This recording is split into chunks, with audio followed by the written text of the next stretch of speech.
Hello, all you barons and baronesses. Welcome to this week's episode of the Cozy Quilt Cinema. I'm Michelle. And I'm Beth. Every week we dive into a movie, tracing the emotional thread from our first watch to how it resonates with us today. Yes, it does. Yes, we do. So, this week, we are doing one of my favorites, Ever After. The IMDb summary is a retelling of the Cinderella tale set in Renaissance-era France, told through the framing device of the Brothers Grimm visiting an elderly grandame, Yes. grandame, who recounts the true story of her ancestor Daniela, a strong-willed, independent young woman who overcomes adversity, confronts her cruel stepmother, and crosses paths with Prince Henry, with Leonardo da Vinci appearing as an ally and mentor. It's a hot mix. You got historical characters in ways that I don't think I would have thought that they would have interacted. Not to say that they didn't. I'm just saying I wouldn't have thought of it. I love Grimm's fairy tales, and that's part of why I like this movie. So I'm going to ask you first. How did you feel the first time you saw it? Honestly, don't know how I felt the first time I saw this. Because I don't really remember when I first watched it. I think my basic emotional framework at that time was probably that I really liked that she stood up for herself. Mm-hmm. In most of the ways. It was annoying that she didn't stand up to her stepmother, but I don't know. But she does. I mean, well, we'll get into that.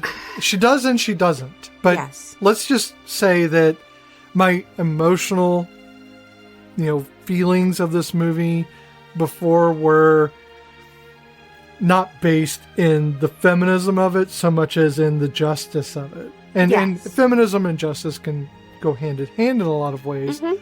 But I wasn't thinking about the feminist angle so much as I was thinking about the injustice that she faced during the entire thing.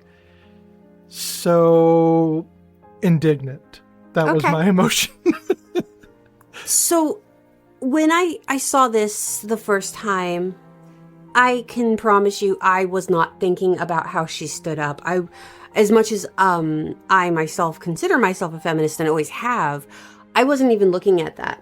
Again, I am a big, huge Grimm fairy tale nerd. I have you've seen the book. It's about 3 inches thick. And it is a compilation of all the Grimm's fairy tales. I just nerded out over the fact that the Brothers Grimm were in it and they were collecting the stories. She called them, the Grand Dame called them to her so that she could give the true recollection of the story. Sure. Quote unquote, the true. But for me, I always appreciated this because it was yet another version of Cinderella. Yes, my go-to princess is Snow White. And yes, that's kind of messed up calling myself a feminist and loving Snow White. But when I was a little girl, because if I don't do a story in the background of every podcast apparently, but I got to see Snow White and the Seven Dwarfs when I was 5 years old at Radio City Music Hall, a play. And ever since then, I've always said that Snow White was my princess because that was the very first princess that I got to experience. Sure. And I always think that with little girls, we may have other princesses growing up, but our first princess is always our princess in our heart. The one that we first experience. Right. So Snow White is my girl. But when I got to read, and I didn't know that there were other versions of Snow White, the same way I didn't know there were other versions of Cinderella.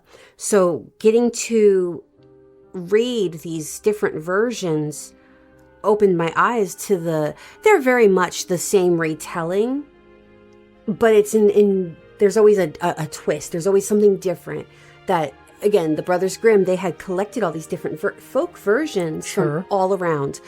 And in the beginning of this movie, when they are speaking to the grand dame, they are like, well, some say that she had slippers of glass, and some say she had fur slippers, and it's true. There are so many versions there's one where she has a dress, and this is the one that always resonated with me.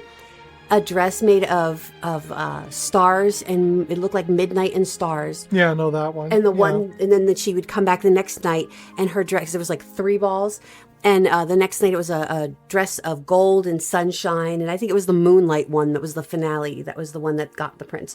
And so, for me, I was excited to see yet another version of Cinderella, and then I really had been a huge Drew Barrymore fan. And so for me, that was getting to have somebody that I really, really liked performing in this. And I liked that she wasn't quote unquote Cinderella. She had a different name. Her name was Daniela. Or Danielle, sorry, not Daniela.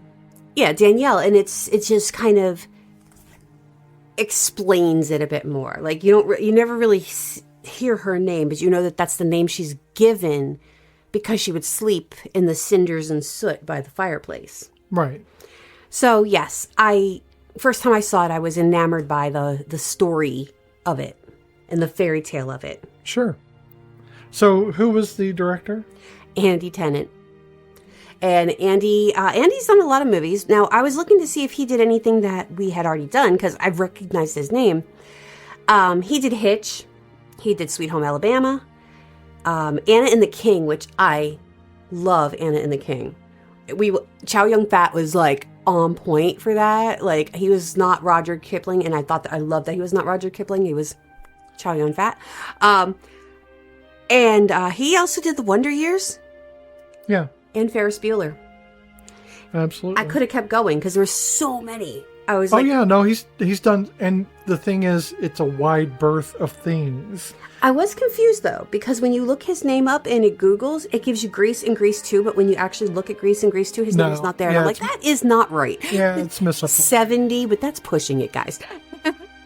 But he's done a lot of stuff. I mean, Sweet Home Alabama, I watched a few times. Oh yeah, I love because everybody loves a Hallmark movie, and that's kind of what it is. Believe me, that's a Hallmark movie all the way. And it's Reese Witherspoon. I mean, it can't be any more Hallmark movie than that.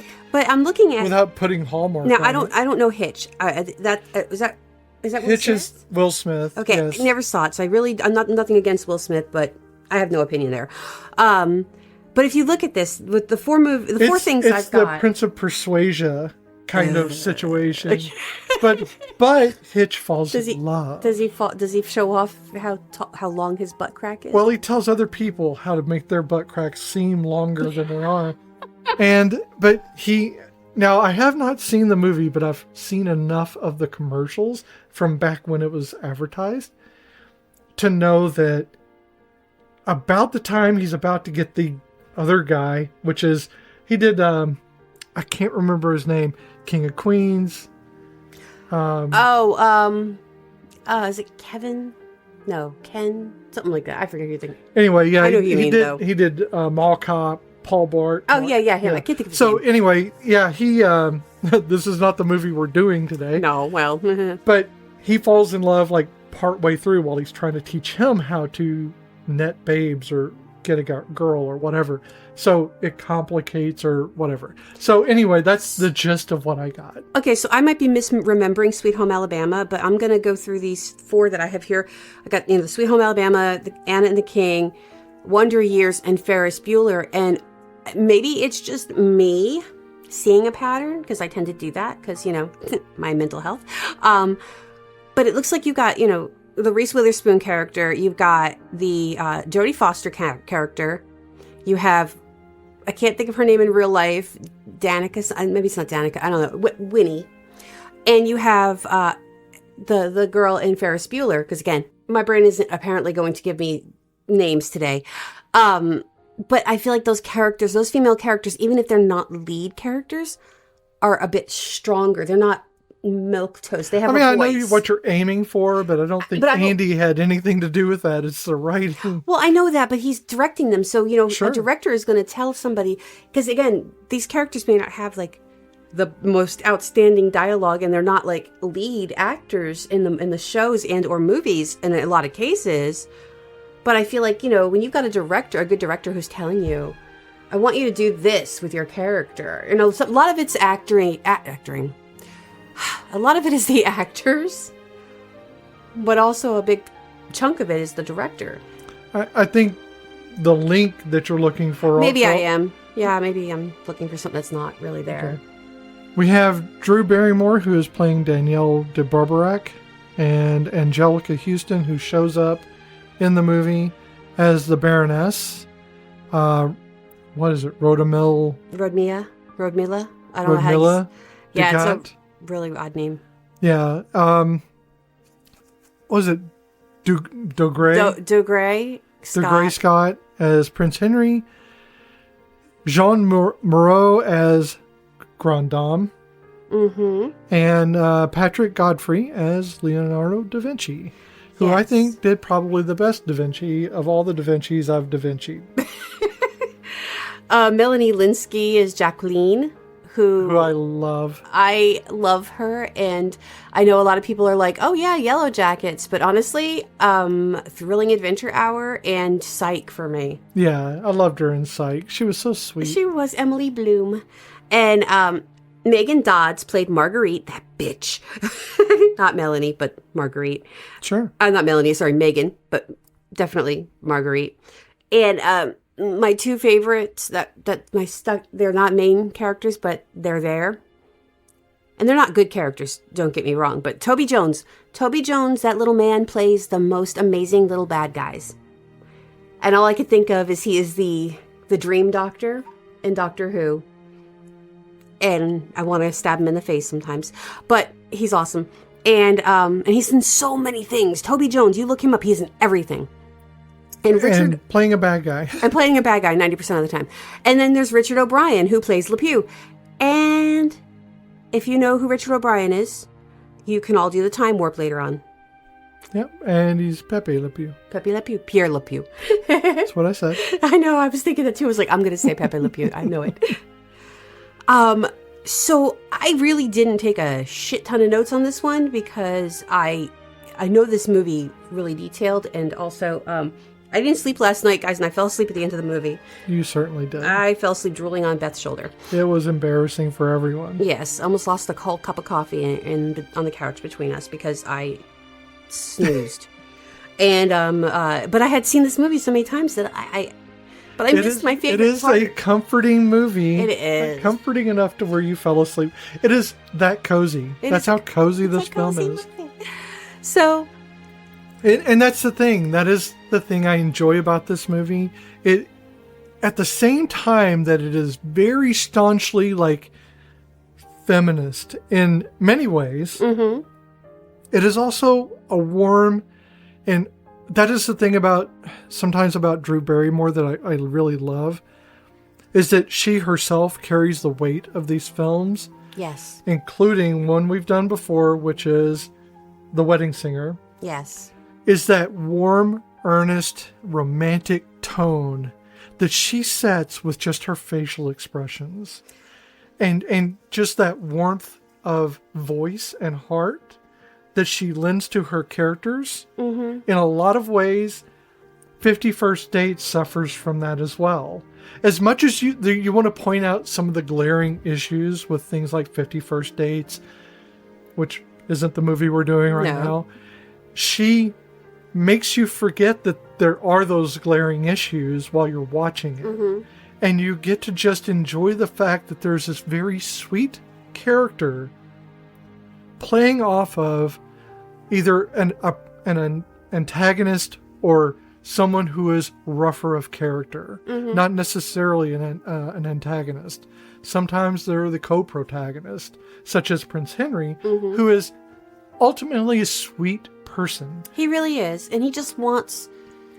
So, what I love about this is you get to start to analyzing the movie and the characters. And both Henry and Danielle want the same thing. Sure.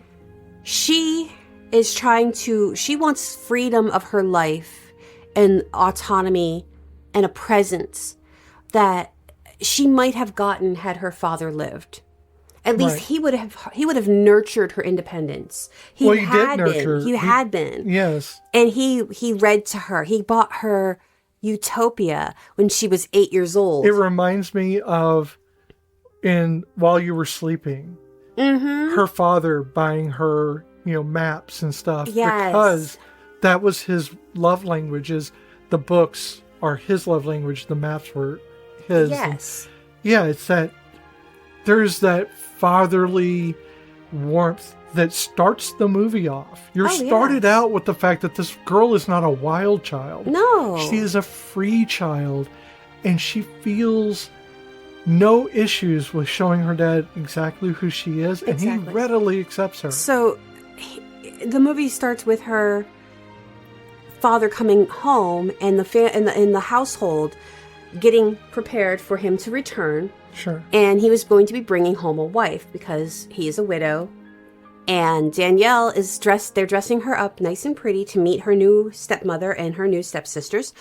And her friend Gustav is kind of fucking with her through the window. He's like, "You look like a girl, and I am a girl, Why is it I keep thinking Gustav is a candlestick? I know. That's Lumiere. But it seems like he should be. He should be, but yes, that is Lumiere. And Gustav is a little shit, but Gustav is her best friend. And we talked about that a little bit watching the movie, is as they get older, there's no romance there. There's no longing. There's no one-sided. There's no ducky situation here. Brother. He's her best friend, and that is all. And he has his own life. He's obviously an artist, and he is, working. He's an apprentice, I think, an artist apprentice. So he has his own issues because, again, at that time, even an apprentice did not have the greatest of life. There's the rich and there's the poor, and neither shall the twain meet, and. But he defends her. He supports her. He knows she's doing stupid things that could get her killed. And he's there. He's there for it because you know what? What's a best friend got to do? Your friends help you hide Bury the bodies. The bodies, exactly. They've got the shovel and they've got a zipped up lip because they're not going to fuck with you. I mean, a lot of people say ride or die, but I say ride and live. Mm-hmm. You make sure that the person with you stays alive and you get everybody else dead. Well, yeah. I mean, you need to have an alibi. You kill all your alibis and you got no alibis. So yeah, Gustav is awesome. And when her dad comes home, the carriage stops and the two girls, the younger girls, Jacqueline and Marguerite, come out, and you can see that they've got a different upbringing than Danielle. Right.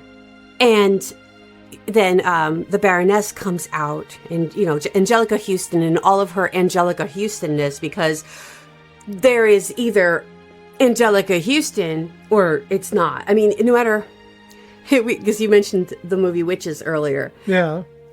Angelica Houston in her movies, there is almost like the anti-Drew Barrymore, where Drew Barrymore brings everybody together. She's got that calm effect. And everybody's just, yes. When you think of someone who would play, I don't know, Queen Mab. Angelica Houston could play Queen Mab. Right. She is, not that she as a person is, but her characters tend to be She has a cut stoicism. into glass. Yes. She has that straight-backed stoicism that I could only dream of carrying. The only difference I would say, the only I think thing that would be different is when she is playing Morticia.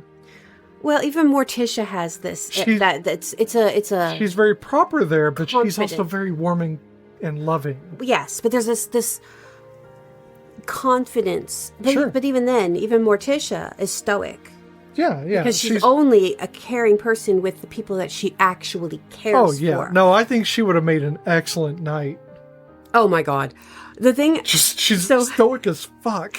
I don't remember who said this, but I remember a long time ago, it was an actress or something. I was reading an article and they said, walk into a room with your back straight and your head held high, looking straight ahead, and act as though you are a badass. And not in those words, but basically, and the rest of the world will accept that.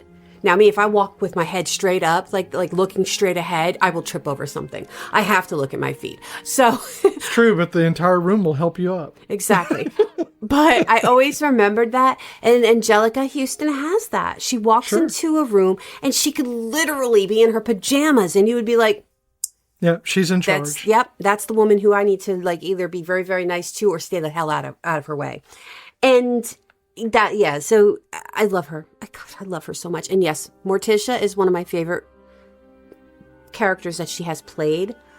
But I think the Baroness is up there because of her bitchiness and her just, her Angelica Houston of it all. And so she comes out and her dad is like, hey, where's my daughter? And here comes Danielle running around the corner because she just beaten the crap out of Gustav for making fun of her. And her beautiful dress is all muddy, her mud in her face and on her hair. And he just scoops her up and dances her around. And he just loves the shit out of this little crazy kid. And you could see the distaste in the Baroness and the two girls. Yeah, it's kind of the, like, looking down on her thing. Definitely. She's definitely looking down on her. I do not think that the Baroness actually loves Auguste. I don't think she does. Oh, no, I don't think so either. I think she saw this merchant who was going to keep her in a lifestyle that she wanted. In the lifestyle she tends to keep herself by selling everything she owns. And people included. Yeah. And so when he has to leave a week later, and he's obviously starting to have some issues because he keeps rubbing at his arm and trying to, get the tingling out of his hand. And he passes away. He literally passes out and falls off his horse. And that's another scene too, is they are waiting for him to get to the gate. To wave. And Angelica Houston and the two girls start going into the house and she's like, come on. And she's like, no, he always waves at the gate. And Angelica Houston's look on her face, like the Baroness's look was like, whatever. And she was going to go inside anyway. And that's when he falls off the horse. And that's when Danielle screams and runs over to him. And this is the defining moment in the movie of this poor child's life. Is Auguste, he's on the ground. Angelica Houston Baroness rolls him over and is holding him. And he looks at her, but then he looks at Danielle. He puts his hand on her face and he says, I love you, Danielle.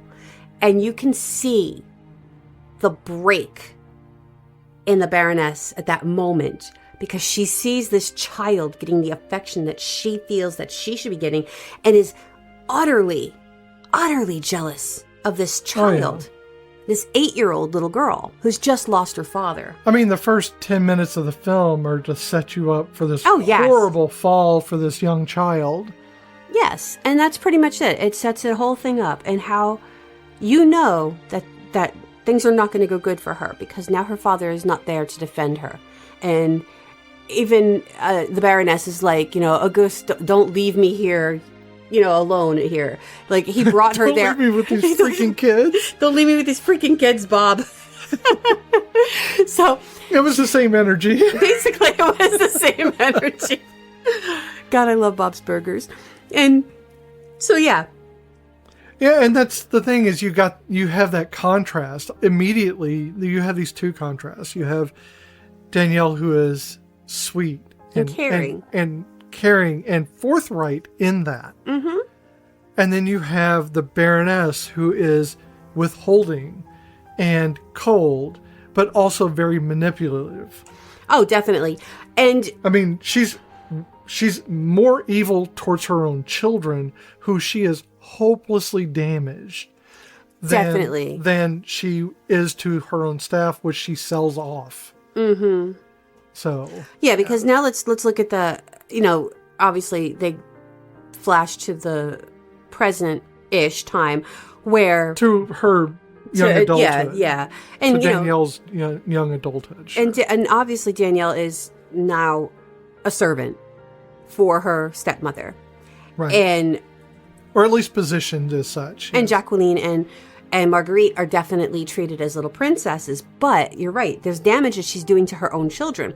Marguerite is raised to think that she is deserving of so much more in life because the Baroness expected more in life. So she holds this belief in her that her child is this entitled, child to the prince. Like, she's like, you're going to be the queen someday, da da da da da. And then there's Jacqueline, who is... she wants her mother's approval. And like in the beginning when I don't even remember what she says to Marguerite, but Jacqueline, she answers in a definitely by rote answer of what her mother has said to them 1,000 times. Sure. And instead of her getting the approval of her mother, who she obviously quoted her mother, the Baroness turns to her and says, you should not speak unless you have something to add to the conversation. It's like, you bitch. Yeah, well, I mean, you can tell, the way they have positioned these characters and the way these actors actually portray them is that these two sisters have already done the pecking order. Yes. Before they got there. Or over the time that Danielle and they were growing up. Yes. In that house, they've gone through this pecking order thing, and obviously someone has lost, and the other one has to support and be the kind of yes and person. Exactly. And you had pointed out that they weren't traditional ugly stepsisters, that they were ugly on the inside. I don't necessarily think that Jacqueline is ugly. I think Jacqueline is a parrot until she starts to realize that. Yeah, no, I meant starting out. Oh, yes. They all three of them are very ugly on the inside because they don't develop at all, except Jacqueline does develop. Because Jacqueline is just genuinely a good person too, who just, again, wants mom's approval and is trying to follow the rules that her mother keeps instilling upon them. I don't think it's just that. I think it's also that she wants her sister's love. Oh, definitely. At least appreciation or some semblance of it. This is all about striving for someone else's approval. And to a certain degree. And the only person who does not strive for anyone's approval is Danielle. Right. Because, she's accepted that the Baroness is going to treat her like shit. But what I love is that in some cases, when somebody is abused to that extent, they become bitter. And while Danielle is very angry with the Baroness, she still treats her with kindness that she does not deserve. And because she's trying to keep the peace. I get that. Being the peacekeeper is exhausting. It is exhausting. Well, she doesn't change who she is because the Baroness is who she is. But she knows how to say the right thing at the right time. Because as much as sometimes she slips, she still is trying to maintain the peace because she knows with Maurice. She grew up with Maurice and he was sold off. And when she gets those coins, which she gets from the prince because the prince steals her dad's horse, she pegs him in the head with an apple, doesn't know that it's Henry. When she realizes it, she freaks the shit out. That's Prince Henry. Henry. And so she gets coin and she gets excited and she's like, oh, we can get Maurice out of prison. That's her first thought. Yes. Not that we have coin and I could buy a pretty dress. Or we can pay for getting our stuff back or anything like that. It's to save another human. To save her friends. And her family. Her family, which are the last few servants that are left in the home. Which is, and she says this later on, but it's indicative of how she is throughout the film. She's not doing any of what she's doing now for herself or for the Baroness. She's doing it for the place that her father built. For the people that live there and work there, she's doing it for them. Yes. Because I know, at one point when she thinks that Henry is courting Marguerite, she's like, they're my family is his family. And he could take them away anytime he wants, So she's like, go go ahead, marry Marguerite. And this is before she starts to have feelings, because she's just like, I don't care. He can just take them all. And Marguerite, though, she's a creeper. She creeps me the heck out, because some of the shit she does is just like, the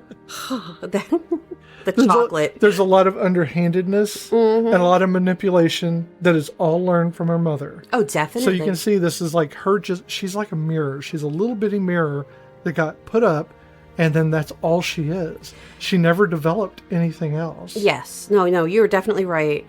And which is so horrifying for her. There's a lot of reasons to feel bad for her, because she's never, despite what happens at the end, she's still never going to change. No. She's already become that person, and she's decided that's what she is owed. Oh, definitely. And I think that's what's so satisfying about at the end when they get called into court, and they're all like, oh, like, the comeuppance. And and now by this point, Jacqueline she's hooking up with the guard dude, and I think he's a guard. I'm not sure who he is, but he's one of Henry's men. I think it's just one of his retainers. Yeah, and they've got a cute little thing going on, sure. and I love it, because she's a little bit thick, and and apparently, Baroness she makes a lot of jokes about her. I don't think she's not thick. She's just not super thin. Exactly. She's just normal. Oh, I know that. I'm just saying. So, like, when the first time they're going to go to the ball, Marguerite makes a comment about, well, you're only there for you're only going for the food. And so, like, at the end, when they're in front of the king and the queen, and they realize that shit's going down. Yeah, shit's going down, and she kind of like is away from them, and then they're like, Jacqueline, you knew what was going on. She's like, I'm sorry, mother, I was only here for the food. Bitch, because that's how she met her man. They were both wearing horse masks at the buffet. That's right. That's how she met her man in Vegas. Her man's, but it's that I can't explain how much I love it. Well, this is one of those things where it kind of mixes. It's a little bit not just like, because A Knight's Tale. Yeah, there's a certain amount of anachronicities that are there. Yes. That just make you appreciate the conflict between that and the feminist stance that's taken. Mm-hmm. It makes you appreciate that whole like quality of the film, that no one looks down on Danielle. No. Except the Baroness. Her family. Yes. They're the only ones that look down on her. Everybody else treats her pretty like an equal or like a beloved family member. Now, I know Henry doesn't, because Henry probably would have treated her differently if he had known that she was only a servant. But I don't know, because when they first meet, she pegs him with an apple, she pegs a crap out of him. But he doesn't know. I mean, he knows that she's a servant of some kind. She doesn't know that. He doesn't know who that is. He didn't recognize her. But later, when he meets her again, when she's trying to get Maurice free, and she's dressed as a courtier, and she is presenting herself as such, and then he's like, but didn't I see you, blah, blah, blah. And then she kind of is like, well, I often go out and help.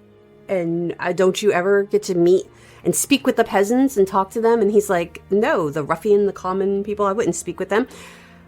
And that's where, like, you're seeing, like, they're both looking for their freedom, but he's looking for his freedom and just being more autonomous in the royalty aspect, because he's being told he has to marry in a prearranged marriage, that he has to do princely things, and that eventually he's going to be a king. And I can imagine, I guess, when you're born into a role and then you're raised into this role where some people, grasp onto it and they're like, I'm going to be king, and how other people would be like, I'm not comfortable with this future of mine, even though I'm being trained for it. Why, I would be uncomfortable if that was my future, if that was something I was being trained for. Even if I was being trained for it, I know who I was, and I would have been like, freaked out about that.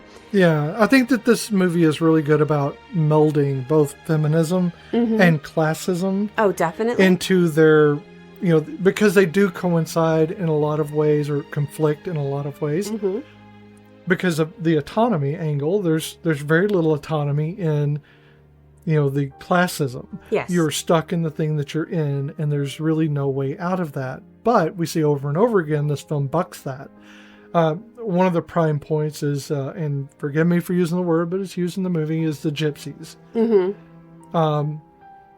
These are people, the Romani, or those variations thereof. Yes, because it is a fairy tale world, so we don't know so this is in specifically. France, so we don't know exactly what it is. But Probably the Romani and... yeah, but those people are just people. They're people like anyone else. They live their lives the way they live their lives, but they are still human beings, and they are deserving of love and respect and trust and everything else. But I like that this movie bucks that whole scenario by them getting to understand that these people are kind when they need to be kind. They steal when they need to steal. They do the things they need to do to survive. But they also befriend them very easily. But they are autonomous, regardless of the social pressures. Absolutely. They are autonomous because they have that freedom to be who they are. They have that freedom to not care that they are who they are. I mean, classism still comes into it because the king can still have them all killed for being there. Yeah. But they are free people within that boundary. They are the chaos within bounds. Yeah, and it is also the chaos that brings Danielle and Henry more, like, they're closer together. That's where they kiss. That's where they kiss. That's their first time of kissing. And also, she'd never been kissed before. But that's also probably the first time she'd gotten a little toasted too, because... Sure. I mean, maybe. We don't know. There's a good chance she wasn't getting a nip in that household. I mean, that's how she made the nights go by. No, and she was reading in the fireplace. With a little bit of wine. Yeah, who knows? A little snipper. But that feminist thing of not just for women, but also for those who are downtrodden, who... Everyone is equal to Danielle. Mm-hmm. And she doesn't see people in the classism.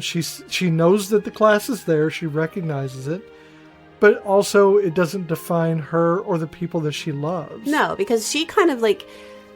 Yeah, meanwhile, like, while the again, not a good word, but it's the word used in the movie, while the gypsies are stealing their stuff at that time, they bop Henry on the head. She's up in a tree trying to figure out where the heck they are because they got lost in her undergarments, and they're like, well, thank you for this dress, my wife will love it. And she's like, oh no sir, I will have my dress back. And then like she bargains with them, and then out of respect they're like, yeah, because she carries Henry away because she's like, if I can... It's one of the best parts of the movie to me because it shows Danielle's wit. Yes. And her just on the spot. She is not going to back down. Nope. And she will figure out a way. Yeah, and she doesn't talk to them like she's better than them, but she's not manipulative. No, she's not. She's like, but it was a good little... That wasn't a manipulation. No, that was not. That was her following the defines of what he said. She went with that, and she used that because he set the standard. I can say, and she showed that men don't set my standard. Yeah, because all he said was, you can leave with whatever you can carry. Right. And she's like, whatever I can carry. So I want your word on that. Yeah, and so she hikes up and she puts Henry on her back. I wanted to believe for years that she actually did that, but they had to put him in a harness because he's... Yeah, he's way too big for her. But I always wanted to believe she actually hiked him up on her shoulder because I knew girls who could do that. Sure, so, plenty of women can. She's just she can't. No. I mean, some women can, some women can't. I couldn't do it. I would try, but I'd break a bone in my back.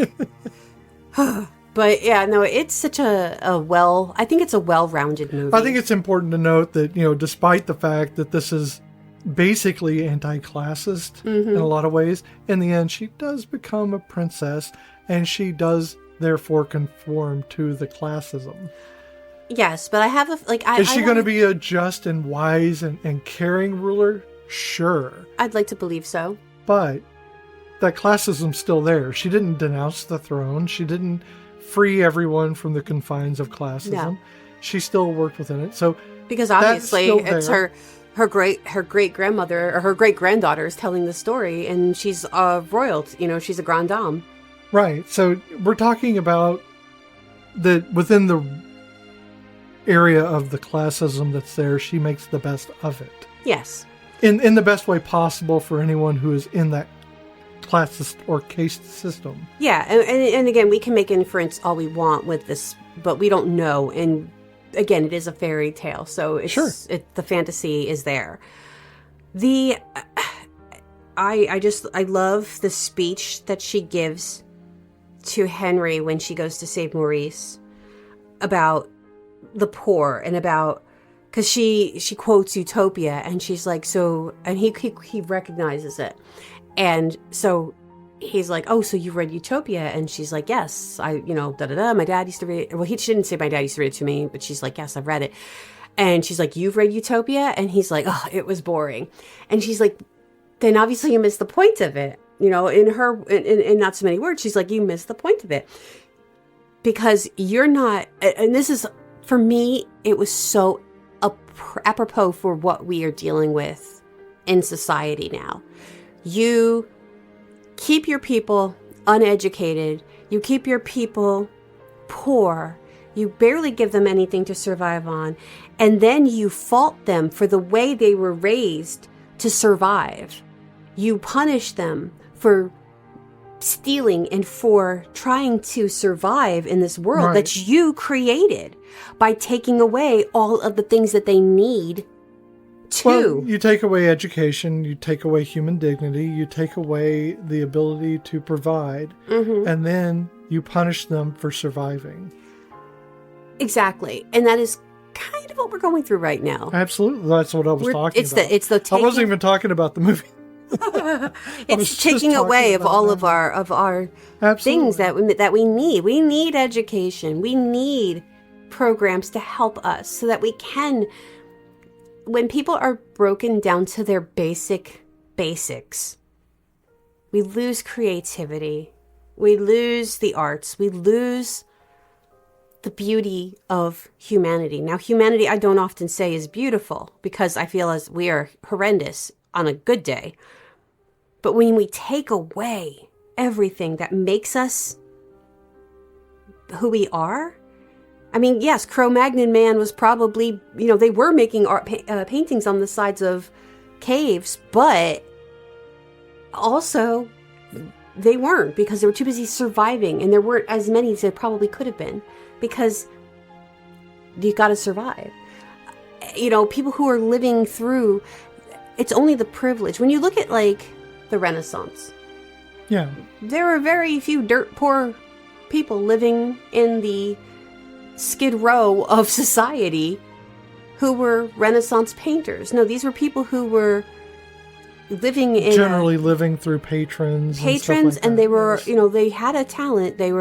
But they were also seen as worthy of financial supports. Sure. Or they were already born into it.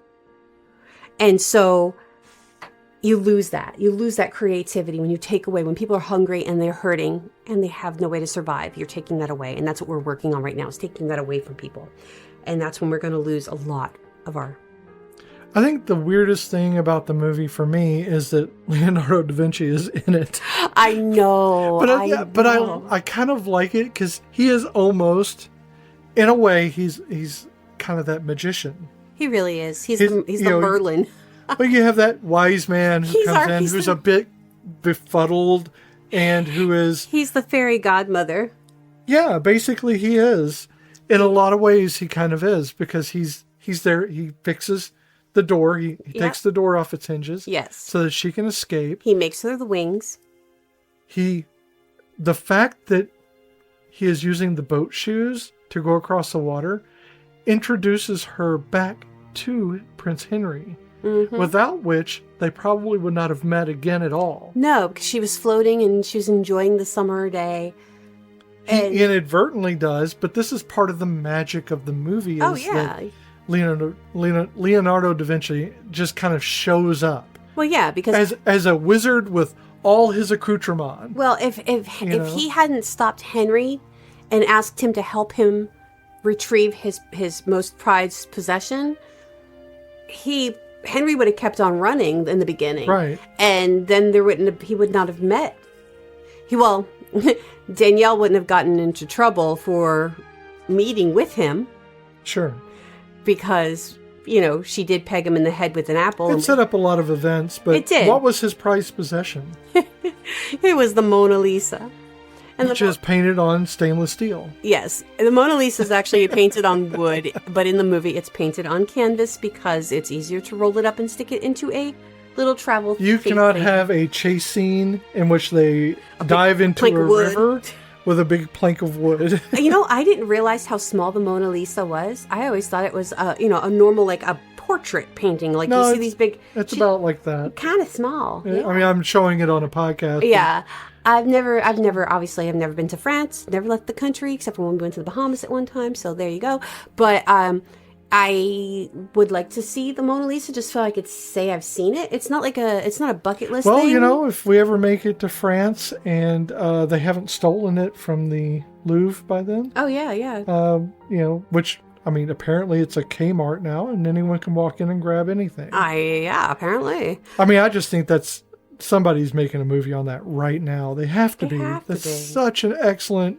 Sorry, stealing is wrong. Stealing is wrong. But also, museums are wrong. I mean, yeah, because museums, 90% of the things that they have were stolen from the cultures that they were originally from. Dinosaurs can't be stolen. I am very mixed on that because I do love the museum. I love a museum, but and also... I love art. And I love that normal people, just us normal people can go and see these things that would just sit in some collector's dusty room or whatever, and we would never see it. But also, probably could do without all the cultural theft. Oh, no. Yeah. I mean, you saw what was the name of the museum that you took me to in Memphis? The Pink Palace? Pink Palace. Yeah. And you saw my emotional reaction to seeing a Grecian urn. Literally, it was a Greek piece of pottery. And just seeing it in person, it was the emotional overwhelmingness knowing how old it was. To me, just knowing that the person who painted it, nobody will remember their name, but the piece is still here. Right. And it was also that... the tapestry that was embroidered by the monks. It's knowing that we don't know who it was. Yeah. But the piece is still here, but knowing that someone's human hands worked on this so many hundreds of years ago. It was just like one of those it was like when I woke up from my surgery and I couldn't figure out where my socks went. That weird, disconnection between knowing and seeing and understanding. Sure, and there's that linear time displacement. Exactly. Because we're seeing something from hundreds of years ago or even thousands of years ago. Yeah. And then you have to reconcile that in your mind. And my brain's, obviously, I can't reconcile a few hours that I miss. I don't really do linear time, so it's easier for me. I don't necessarily think it's a linear issue. It's so long ago that my brain is like, but the person's gone. But you get that feeling. I get emotionally attached to a person who I don't even know. You get that emotional, that in the center of your stomach, whenever you see something so extremely old, so ancient, that, at least I do. It's like this, almost like a dull pain in the center of my being. Yeah. Because I'm seeing something which is probably, and for me, it's more like a connection to, it's kind of like a quantum entanglement where you feel these different forces for each other kind of pulling at each other. You're seeing something that has been pulled out of time. Because you have to sit there and go step by step of all the things that happened to this piece of whatever to get here. To get to where I am staring at it behind a piece of glass. Yeah. In this sterile building, and it blows my mind. I lose my phone every 5 minutes. So the fact that someone kept up with a Greek urn is kind of crazy. Our son was texting me the other day, our oldest, and I guess he had been watching something about Pompeii, and I said he said he wants to go there someday. And I started talking about Herculaneum. Yeah. And the horrificness of how Herculaneum was attacked, not attacked, but how they were hit Pompeii had enough notice where they kind of could panic. Herculaneum didn't even have a chance to panic. Right.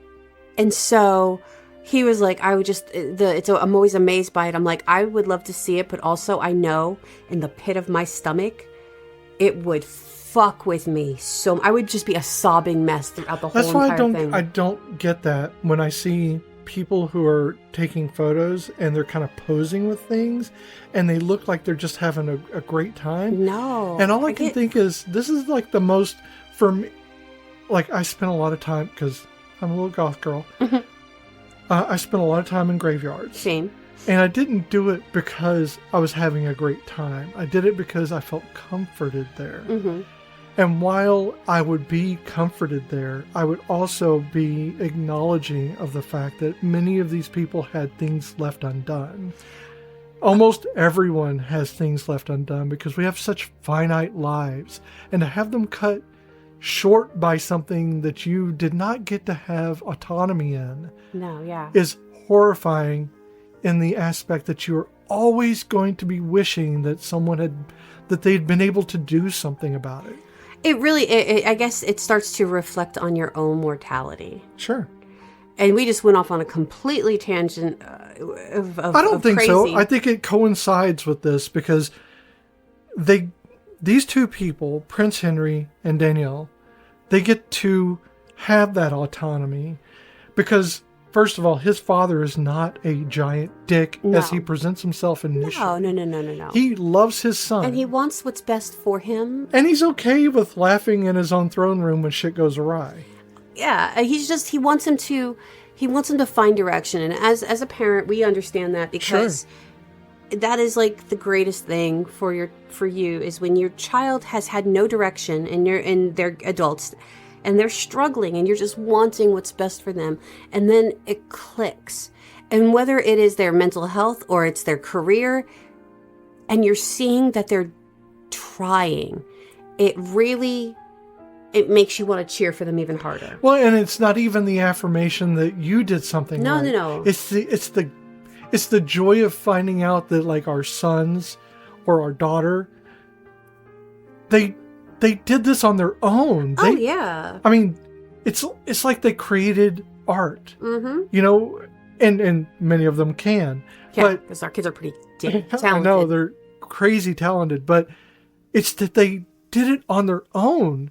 They did it even when we messed up. Oh, yeah. They did it in spite of our messes, our misses, and our inability to be the perfect person for them. Oh, yeah. They still did a great job, and we have such fantastic children. We really do. And that is how her father has to have felt about her, is that Danielle she still managed, after all this tragedy. He would have been very proud of her. Extremely proud. And I kept thinking at the end, because I'm going to get teary-eyed here, over and over throughout the movie, the thing is, wait for the wave. Oh, yeah. So at the end, when they are leaving, mm-hmm. You get the idea that wave is there for them. No, you're right. That's waiting for the wave, yeah. I hadn't thought of it that way. But then we have, I keep going back to that scene at the end, but it's the Baroness and Marguerite. And like I said, that Jacqueline's in on it because she's got that little secret smile. Everybody loves a come-up-and story. Oh, yes. Everybody loves one. And they come in, and it's that bow, that the Baroness, that very low, very almost overdone, even for a king and queen. They're like, oh my God. It is the Broadway play bow. Oh my God, it is such a deep bow. She was not fucking around. She did the lean. Oh, yes. She did everything. I was like, holy crap, she just pulled out a Macbeth bow. Oh my God. Oh my God. I hope you didn't just jinx us. Well, I hope you didn't just jinx us. That's true. I could have said anything. Yeah, I could have said anything, and you went for Macbeth, the Scottish play. So yeah, and then like the screech. You almost could hear the record screech. When they were your wife, well, and then it's Danielle, and she comes out in the back behind them. And it's just beautiful. Like, I love how they're color coordinated. I love it. Like all of the king, whenever they're always wearing the rust color. And that's another thing too, is color. It's like very much like, in some ways, like A Knight's Tale. Yes. Color is coded throughout this thing. Yes. The queen and the king.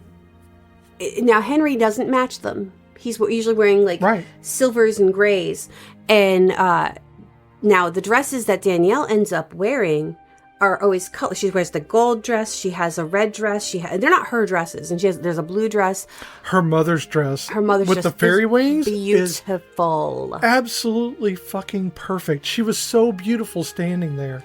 I was like, that takes your breath away. And those slippers. So those are the shoes that I mentioned in the clues last week that were created by Salvatore Ferragamo. And if you know fashion, Ferragamo shoes are beautiful, and those shoes, they're mules, they're slide-ons. They're just, and they got a glass heel on them. They were perfect. And the whole dress, that beautiful beaded dress, is, to me, that's the Cinderella dress. So she had the gold dress, she had the blue dress. And it wasn't just the Cinderella dress, it was her mother's dress. Mother's dress. That was the Cinderella. That was her fairy godmother giving her a dress. That was her mother passing it down to her. And it was something that was almost stolen twice. Yes. By her own family, her step family. And when it was stolen, it was because the servants hid it so they couldn't use it. Because of their love for her. Oh, yeah. Because of their respect for her. They wanted her to not lose that. Well, they shared and reflected the same love she felt for them. Well, and the fact that the candlesticks were her mother's, and the Baroness sold them off. The mirror, that was her mother's. The tapestries, that was her mother's. Or they were the gifts that her father gave her mother. And she sold them all off. So having the servants hide that dress and those shoes, it was like the last vestiges that they could. Well, let's talk about the moment where the Baroness is sitting there and she pulls Danielle down to look her in the eyes. Mm-hmm. And you think, when they're talking, you have this thought that maybe she does actually love her. Yes. And maybe she did actually love Danielle's father. What did you feel during that? Because for me, I was heartbroken not for Danielle at the time, at that moment. I was actually more heartbroken for the Baroness because it's almost like she was silently pleading. Maybe I read it wrong because I do often read things wrong. For me, it was, again, she is saying that, she's basically not opening her heart. It's a role. She makes a comment that her mother made her wash her face multiple times a day because she felt it was never clean enough.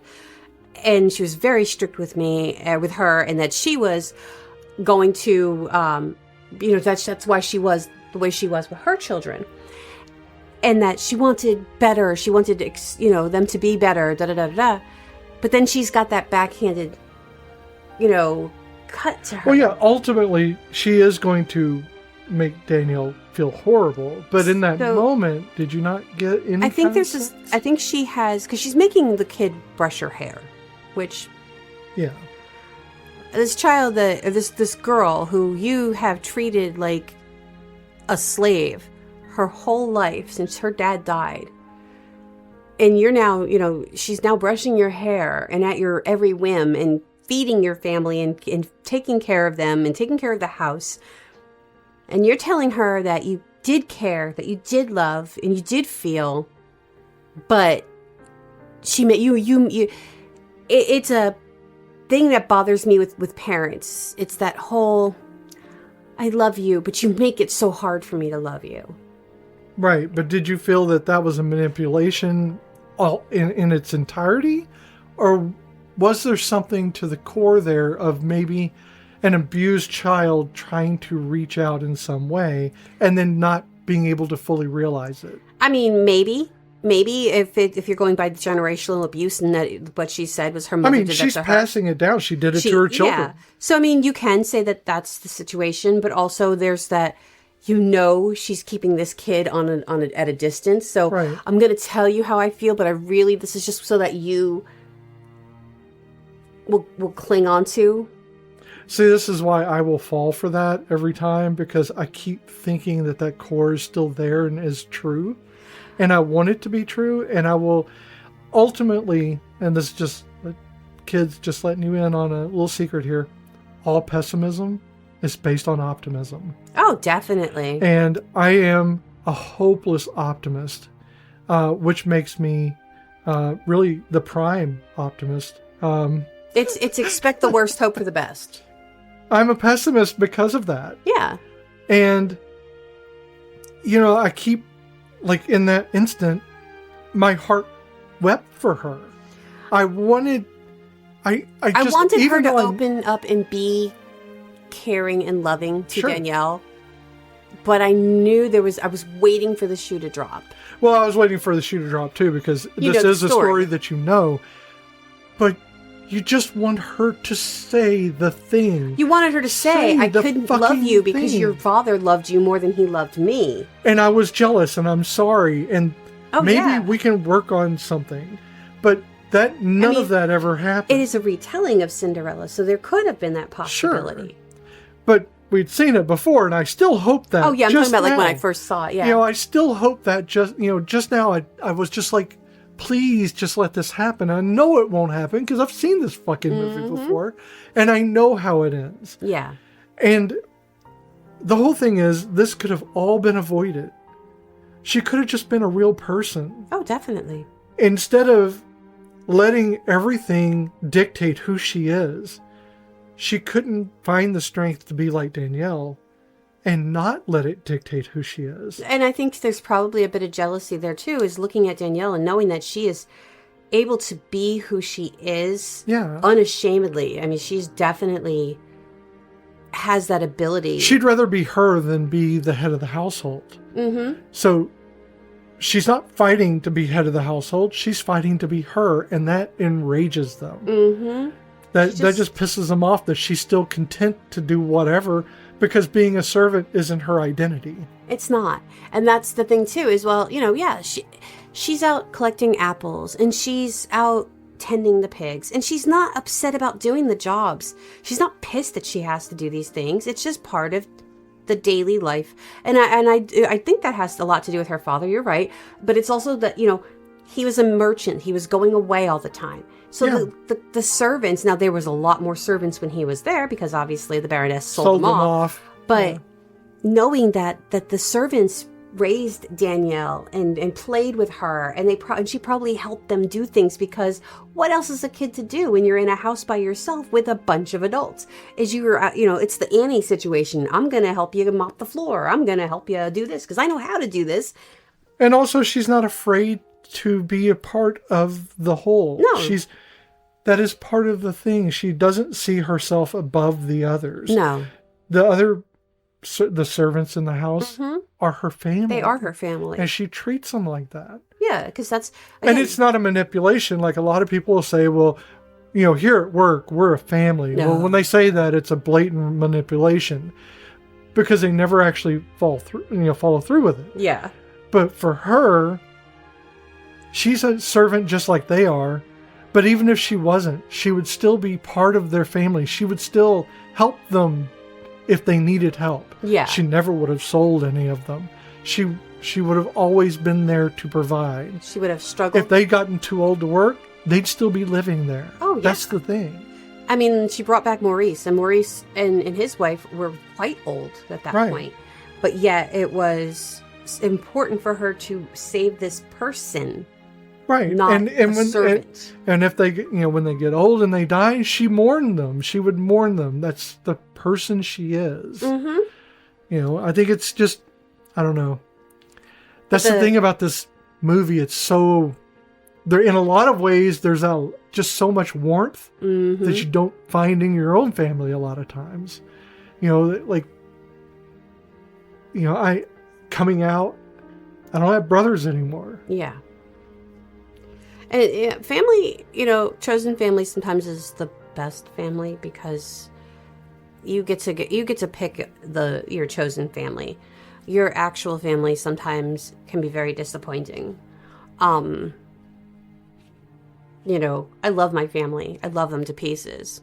Do I talk to them? Not right now. They made choices. I can't support those choices. Those choices are very anti everything I believe in. I have ignored for years the fact that they made choices against my beliefs. And I was always expected to bend and to accept. And I can't do that anymore. And not especially with what's going on and what we said was going to happen and the fact that it is happening and I was told that my fears were unfounded. I can't. So again, I doubt my mother listens to this, but Mom, if you're listening, that's what it is. I can't fix this. I'm not going to even try to fix it right now because I'm too hurt by those choices. But your found family are the people that have very similar minds as you, and you have a lot more in common with. They understand you. They're there to support you. They're there to support you. They're not there to judge you. They don't take away your autonomy. No. These are important, that you need support. Yep. And you need to be able to support others without, harming anyone. Exactly. We should be doing what doctors are supposed to do, and that's do no harm. And I think, it's funny as you were saying about that false, we're family thing. Every job I've ever done, especially like in education, every job has always been, oh, we're a family. And whenever it mattered, that family, once again, beat feet and shit out of here. Yeah, it's a manipulation. My current job, no one has said that to me. Not in that sense. Not in that sense. It's better that they show it rather than say it. They do show it. Yeah. They do show it. Like, they come and they'll say, listen, we want to buy everything. We don't want you to buy it. But granted, we are either in a feast or famine. And unfortunately, we are in a famine phase right now. Yeah. Because of the funding, and we are a government program. Which sucks because of all the cuts. And I see how that's going to affect, maybe not my job, but definitely the children and what we're able to do for them. Yeah. But no one has actually said it, but they're showing it. Let's talk about the prince real quick. Yes, Henry. So he is obviously not wanting to get married at the start of this. But he is the idealistic, great white hope, Yes. And at the start of this, he's just wanting to rebel. Oh, yeah. And it's just about rebelling. I like that. How many blankets does he have? I know. He's trying to climb. He's climbing down the tower with 5,000 blankets tied together. I know. That's the cliche cartoon. Which is just, insane. But, and also, what if something came on top? Anyway. Yeah, I know. There's so many things, guys.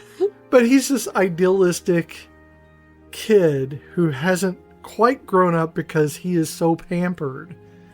And not to the point where he's blind to everything, but to the point where he doesn't realize how vast his privilege actually is. Yeah, I mean, he has a bit of arrogance, especially when he is talking with Nicole. Oh, not Nicole. She calls herself Nicole. With Danielle. Danielle calls herself her mother's name. Yes, Nicole de Locre. In order to facilitate the facade that she is a courtier. Yeah. Courtier. She's not a Cartier. She's not a diamond. Courtier. I want a Cartier. Not a Cartier. It's I know. Courtier. I know. And so, yeah, he's. You see that arrogance. Even when he meets Leonardo, he's like, "Why did you stop then?" And he's like, "Well, you said it was life or death, and this was important to you, so I stopped, but." Could have been running and it was a painting and I could have still been beating feet down the road, but whatever. It's what we are now. He's a little bit arrogant and he doesn't know who he is until one of the guys is like, oh, Sir Leonardo da Vinci, Signor Leonardo da Vinci. He's a guest at our castle. He's like, holy shit, it's Leo.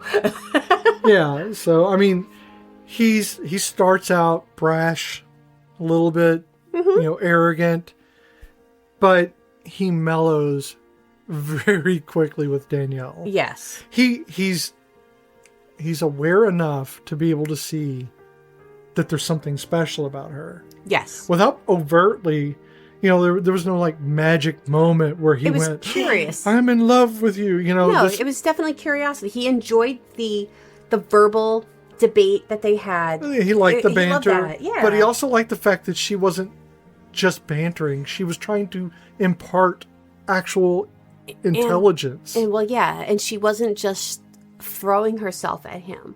So like later on when Marguerite is with the prince and he's like, oh, you need to try this, and he goes to give her a piece of chocolate and she just leans forward and opens her mouth and it's like, ew, bitch. He didn't offer that. No. And it's like, just fucking take the damn chocolate. This isn't this is a first date. So this weird. isn't even a date. This is a walk through the freaking Why are we doing the marketplace. 9.5 weeks ice cube thing?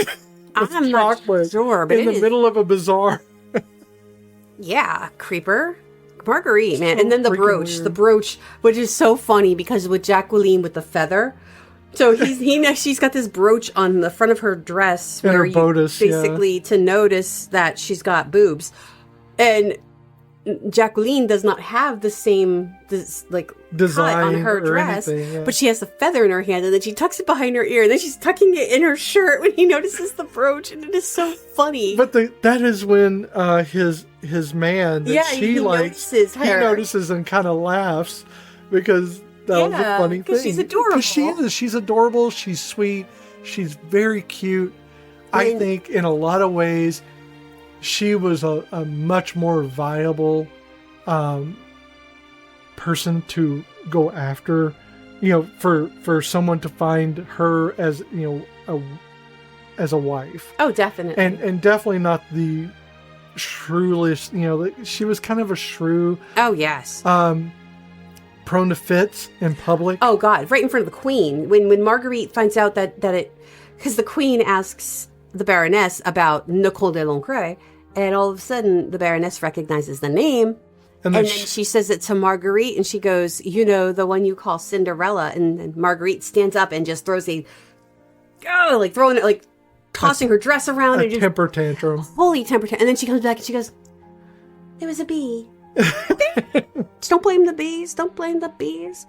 No, the thing, in the moment you really kind of see the conflict between Jacqueline's upbringing and what she and the person she is after Danielle is punished and she's in the room with her and she's taking care of her back, right?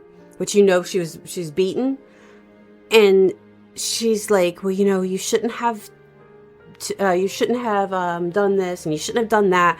So that's her upbringing. But then she's like, but it was funny to see Marguerite fall, her feet over her head.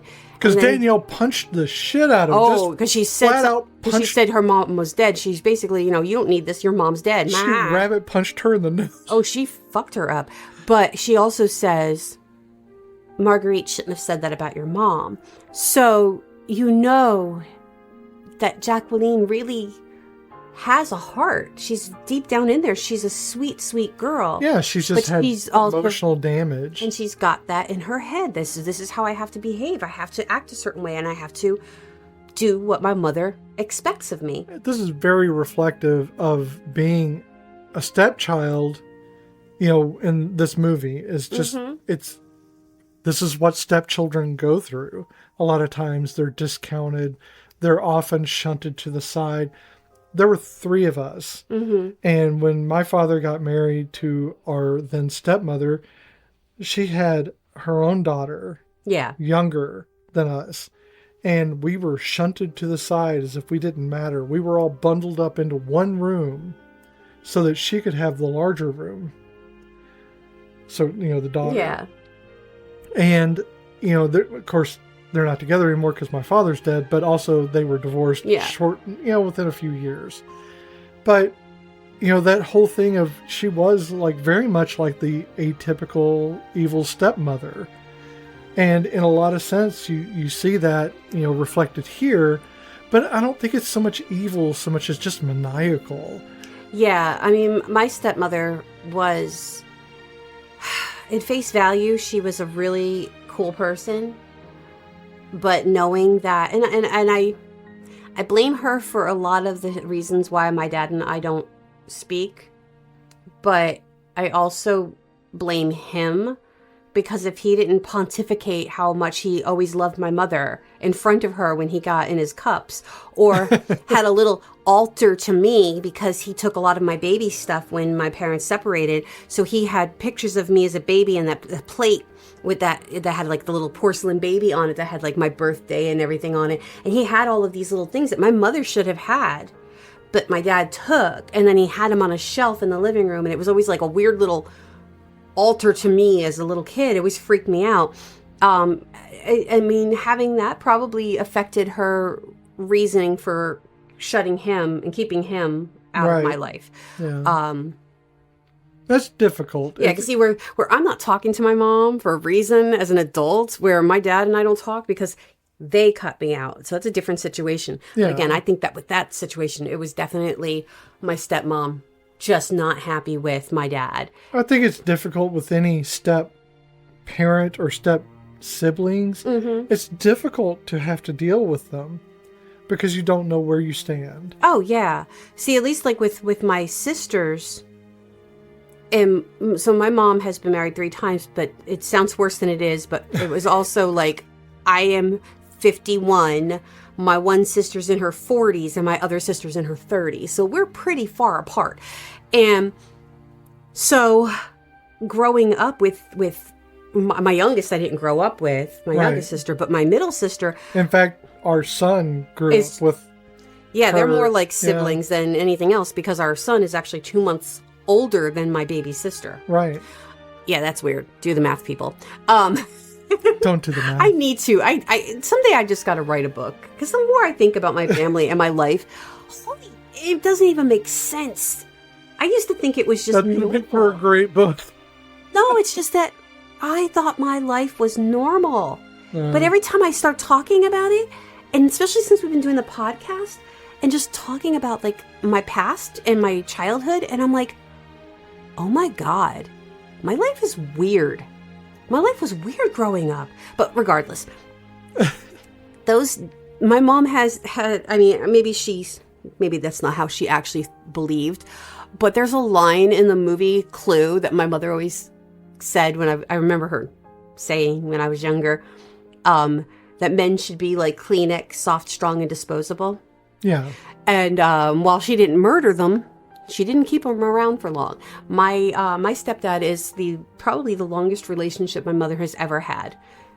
And so my stepdad never treated me with that whole right. But he didn't have children of his own until my baby sister came along. Yeah, but he's still like, and he was very willing to adopt us. My middle sister, her dad also didn't have children of his own at the time, but I think they were both very young. They were in their 20s when my sister was born.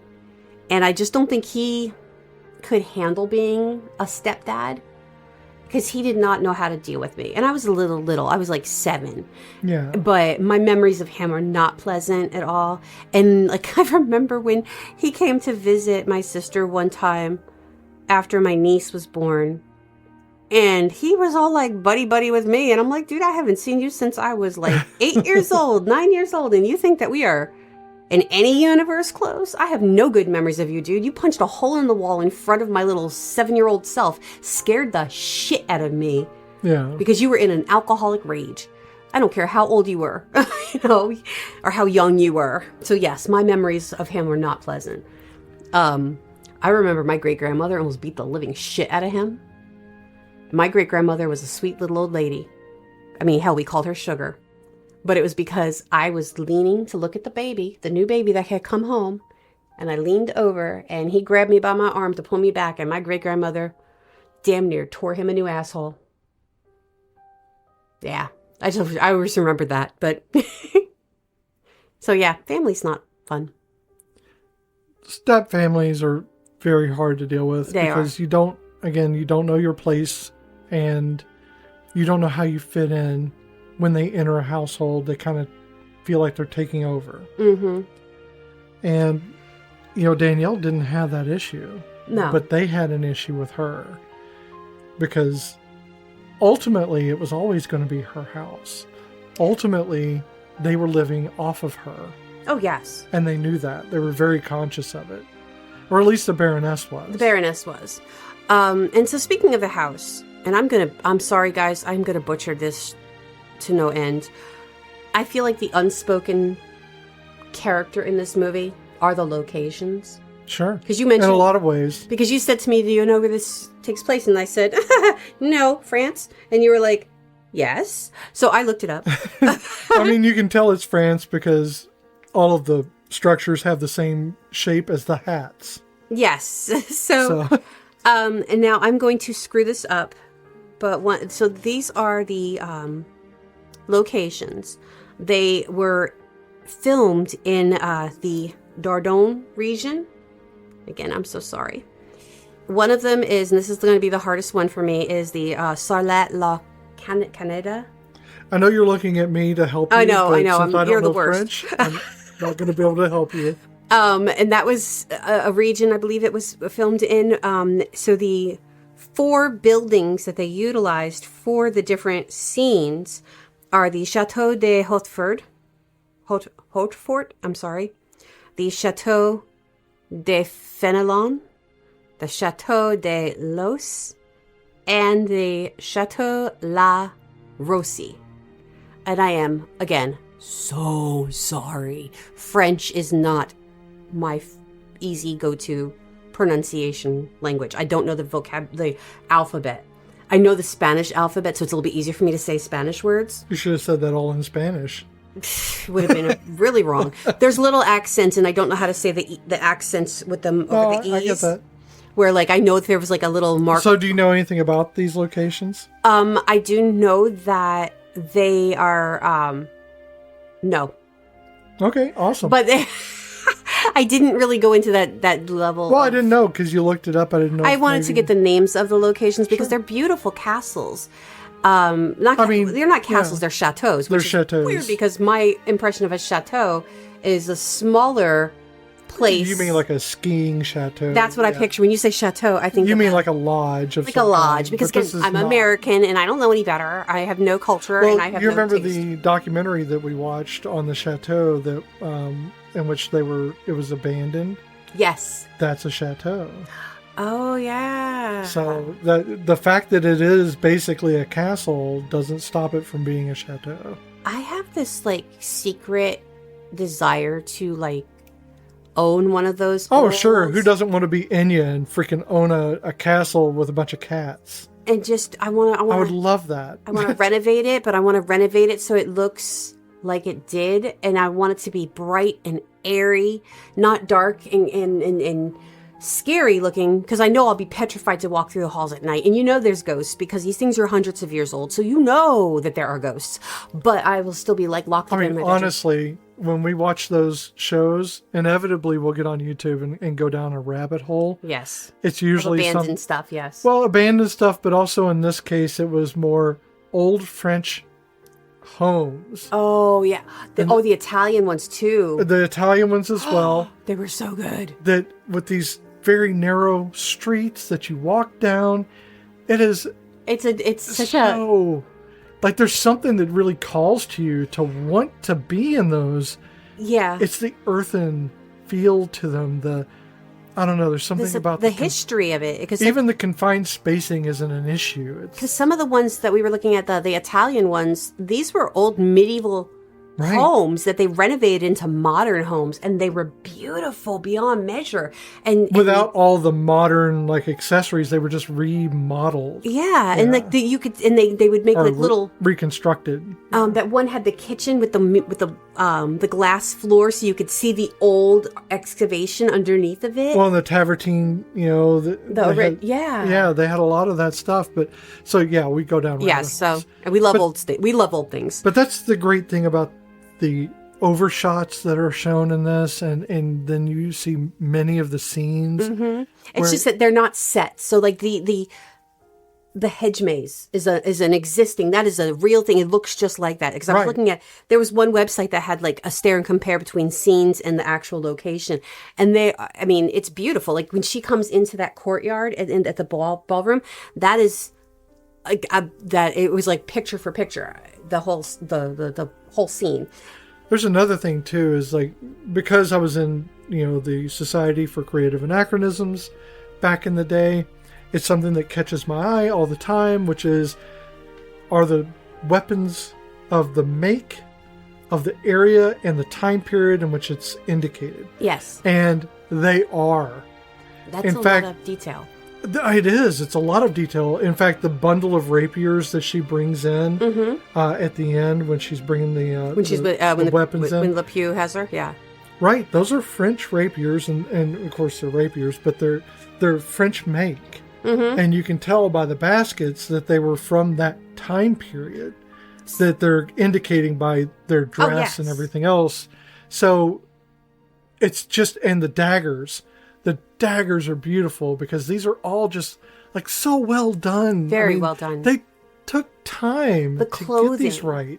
The clothing is the headpieces. The headpieces. The sleeves. So when in Marguerite's dress, you feel like those sleeves should be cinched because they're such big, wide sleeves on that one dress. Right. But that's the style. That if you look up the historical design and fashion. Undergarments. When she's in her undergarments, they are...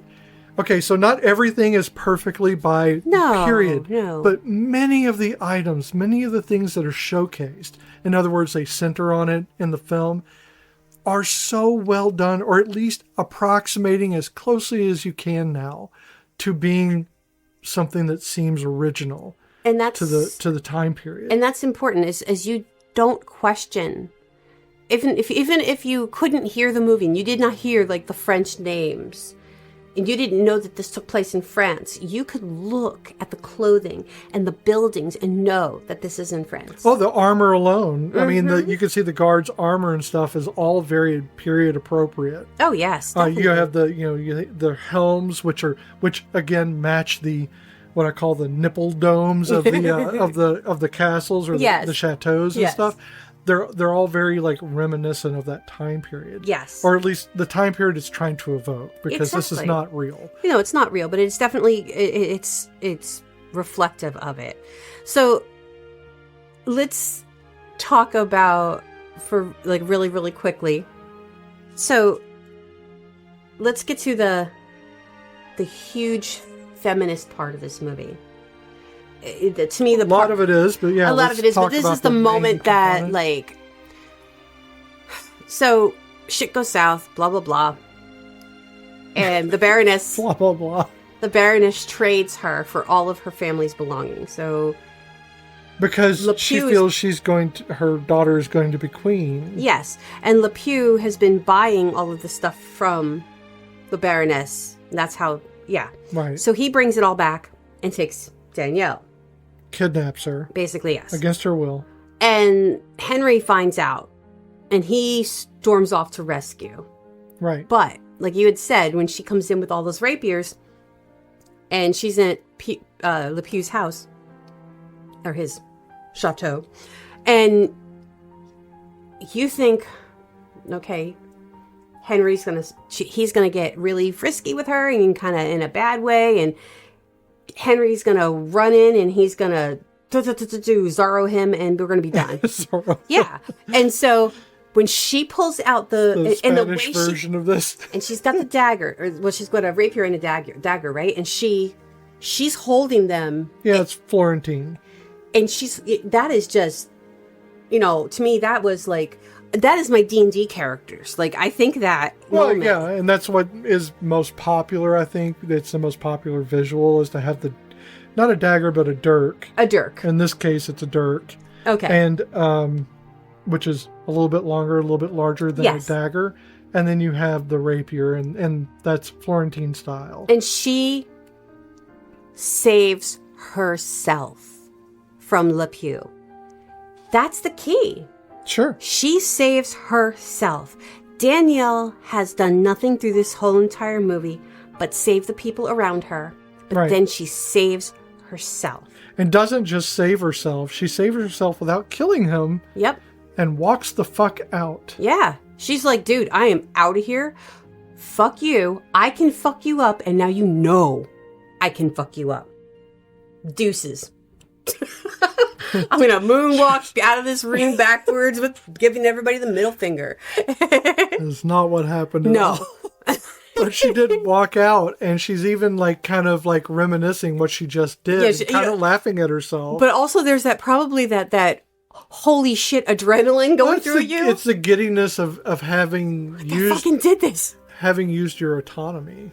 And that's when Henry shows up. And she's like storming across this area, and not storming, but she's like, ha, I did it. You know? He doesn't save her. He doesn't. He charms her. He does. He's there, and she's Prince Charming in a many ha ways. ha. So she's already rescued. He come to rescue her, but she's already rescued. No, he came there to help her, well, and then he found out that he didn't have to do that, but what he did have to do is apologize. Oh, definitely had to apologize, because at that right before that was when, you know, he had been like, you are not Nicole de Locre, you are Danielle. And who could, Well, I mean, if you can yell at someone who looks that beautiful wearing that gown with those wings, I mean, something's probably a little bit broken in you. Probably. But, you know, literally they live happily ever after, and the Baroness and Marguerite end up dyed purple because they are now in the laundry room of the castle. Right, they get to work as servants now. They didn't get sent to the Americas, right? No, they did not get sent to the Americas. They're now servants. They're working as servants because they were stripped of their land and titles. And the lady, that woman in the laundry room, she's telling them to get to work, and they don't listen, and they're just standing there. Well, they're throwing a fit. And then they start telling other people, like lording over. They're like, "What the?" And she's like, "Get to work!" And she knocks them into the purple dye, and that's significant. Okay, so it is. So the purple dye. So purple was not a color that was a thing forever. Like it existed in nature, but it was not a color for fabric. It wasn't a color that you wore. No, it was only royalty. So when it was created, and it was definitely only when purple dye was created, it was only for the rich and privileged, and definitely for royalty. The royal purple. It's definitely a thing. It is. Well, royalty co-opted it. So exactly, only, it did. Yeah, only the royal could wear it. Having them the shade of purple in this big purple vat that you know was for the king and the queen, Henry. Hey, they finally got to wear purple. They finally get to wear purple. So, yeah, and pretty much they live happily ever after the end. Sure. And well, there's a lot of symbolism in this movie. Mm-hmm. One of the ones that I think is probably most, I don't know, it's, for me, it was subtle in a way, but for me, it was very not subtle. It's the fact that the good people are unaffected by the things that other people fear. So when Danielle and one of her servants, which is a family member of her, are getting the honey out of the beehive. Yes. Oh, yes. They don't step away from it, and they just take they pull the veils up that are protecting their face and everything. They're completely unaffected by the bees that are swarming around them. Yes. Because they don't throw a fit at the slightest provocation. Yeah. Because their lives are much harder. But Marguerite uses that as an excuse for her fit. I think it's because that comes afterwards. It's like calling back to that moment. There is a lot of secular. Yeah, this symbolism. It kind of runs throughout the entire thing. The waving at the end. Wait for it. It's a tradition. Oh yeah. And it doesn't just harbor good things. It harbors a farewell. But it also signals happiness in some instances. But it's still there. It's still something that you wait for, because that is how we communicate. That's how we do things in this family. And if you can't do that, even the servants do it because they are family. Yeah. That if not doing that signifies that you aren't part of this family. One thing I wished I had looked up, I kind of wished I had now, is whether or not Drew Barrymore has that picture. That Leonardo. Yeah, I have to wonder if she does or because not. I would want that. That's I would a beautiful too. picture.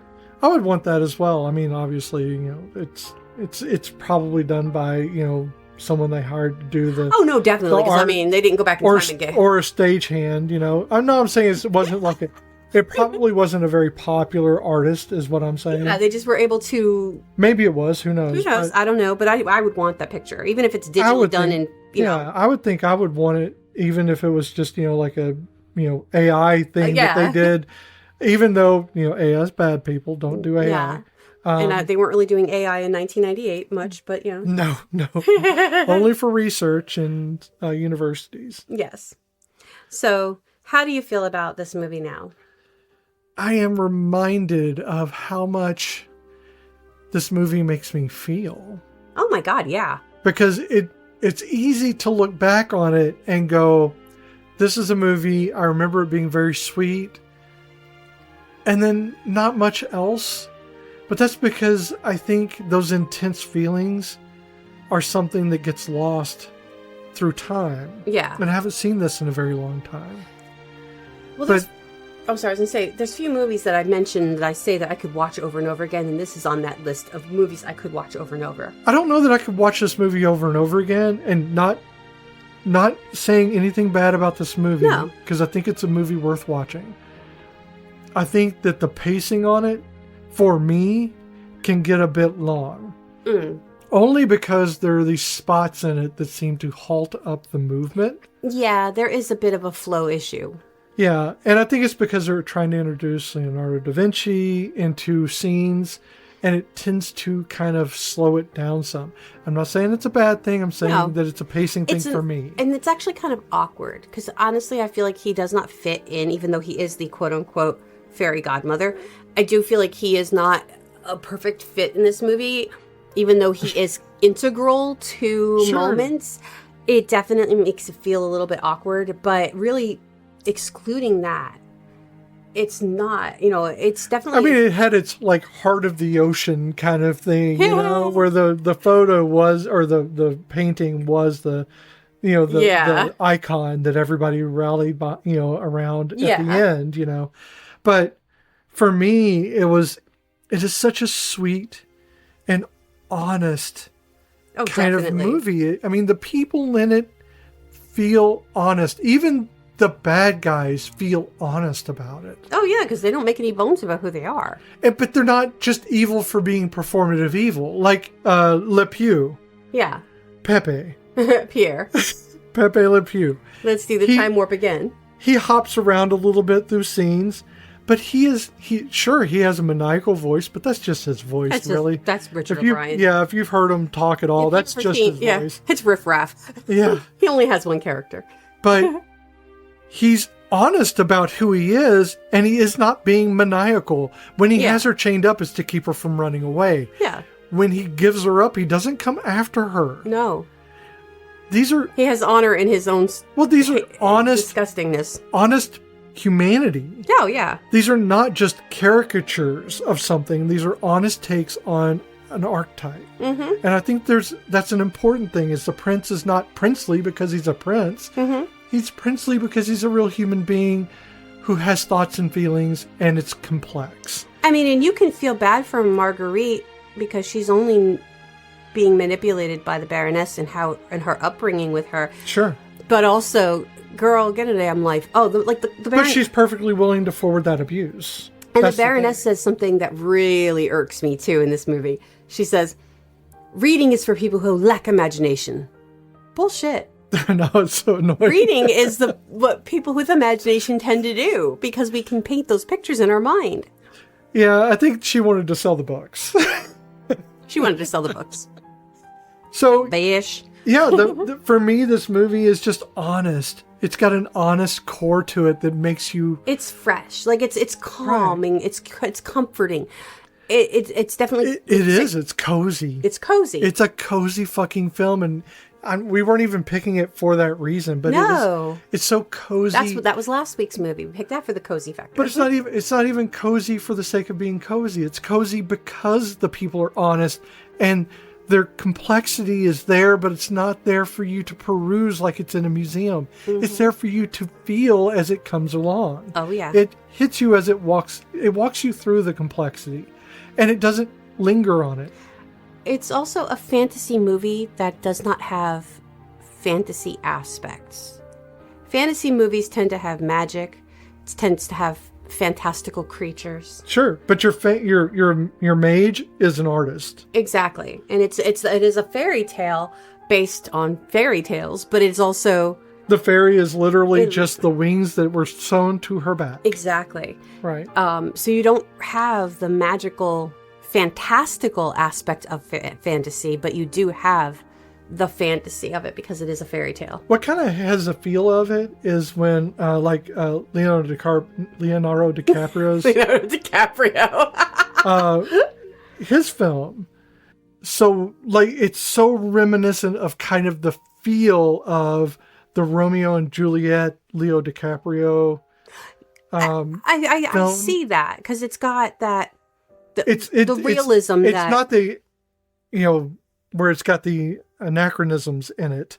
Yeah, because usually Romeo and Juliet takes place during that period, that Shakespearean thought. Right, but period. It is reminiscent of that feel of true character. Yes. The characters are true to themselves. We should do that one day. We should do the Leo Romeo. It's not my favorite version of Romeo and Juliet. No, it's not. Because I can literally. Although there are standouts in it. Oh my God, the Queen Mab speech. I will never not lose my shit. That is the best rendition.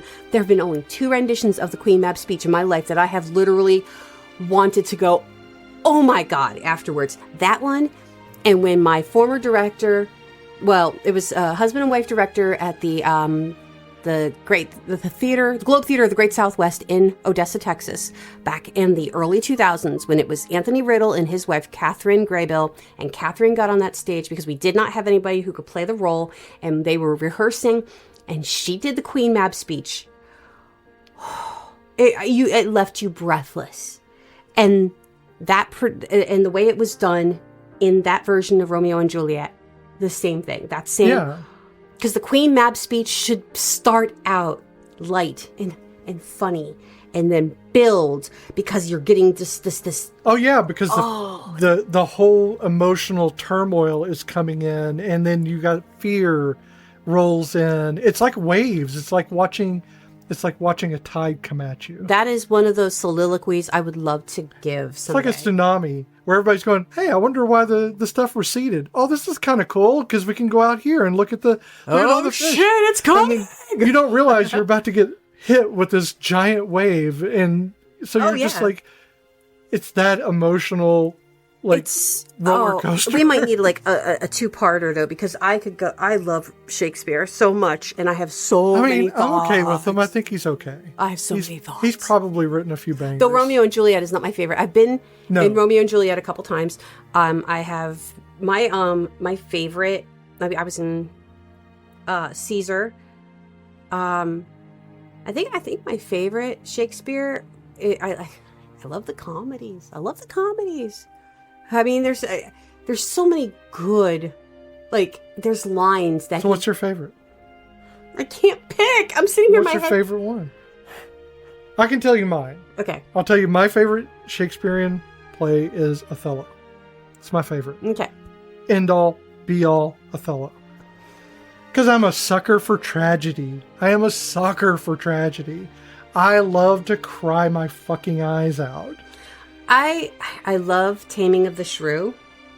Okay. Not because of the sexcapades.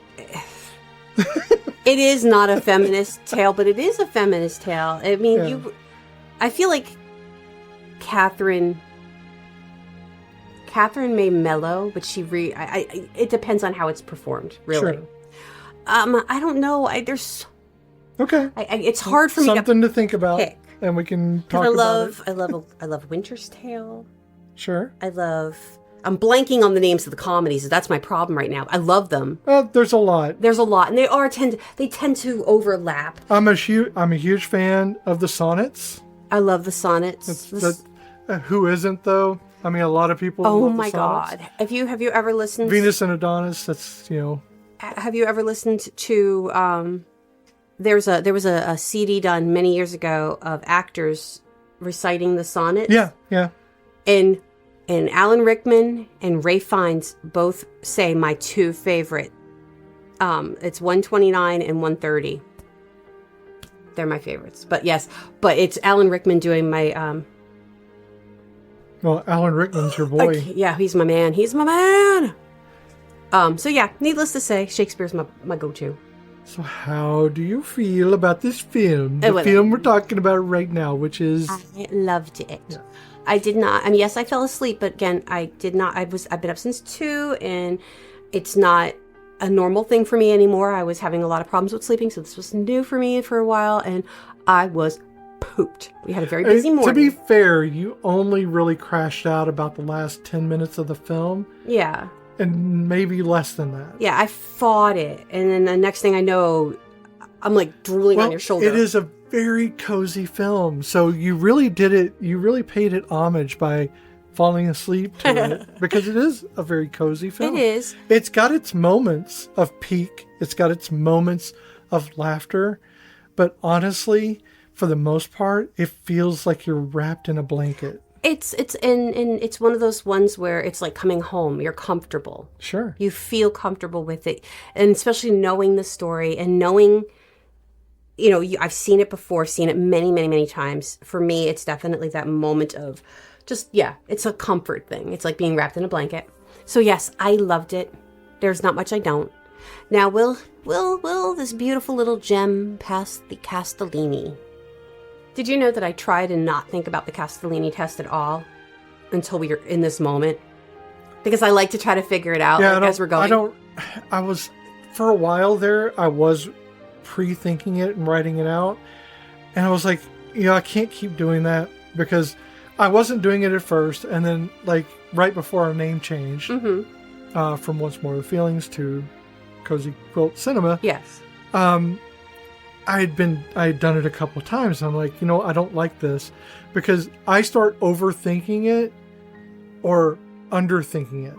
And I think it's better to do it in the moment. So I have stopped doing that myself. I just think it's fun for me to try to figure it out. It is more fun. And that's what I was missing is the spontaneity of the answers and to see whether or not, instead of like me, trying to research everything ahead of time, I tend to do that. I know I'm bad about like trying to prep everything in my life way before. Yeah. But this should be spontaneous. So it must drive you insane when we're doing folkloric and it's one of mine that I'm leading and I still haven't done any of my research and we're like days out. It drives me crazy. I've researched the day after we talk about it. See, and I don't have the luxury to do that during the day all the time. If I have no... No, I know that. Yeah. I'm aware, but it drives me insane that you will like take maybe I'll get to it. Day or two before we go through it. And I've not only written it, I've written a story about it and I've practiced it. I produced a whole play about it. With the I found in his backyard. I've had my friends come over and we did a video on it and it's on YouTube. No. Yeah. I don't have friends. So let's talk about the Castellini test. Yes. Well, not talk about the Castellini test. Let's talk about Ever After, the Cinderella story, or another Cinderella story. What's it actually called?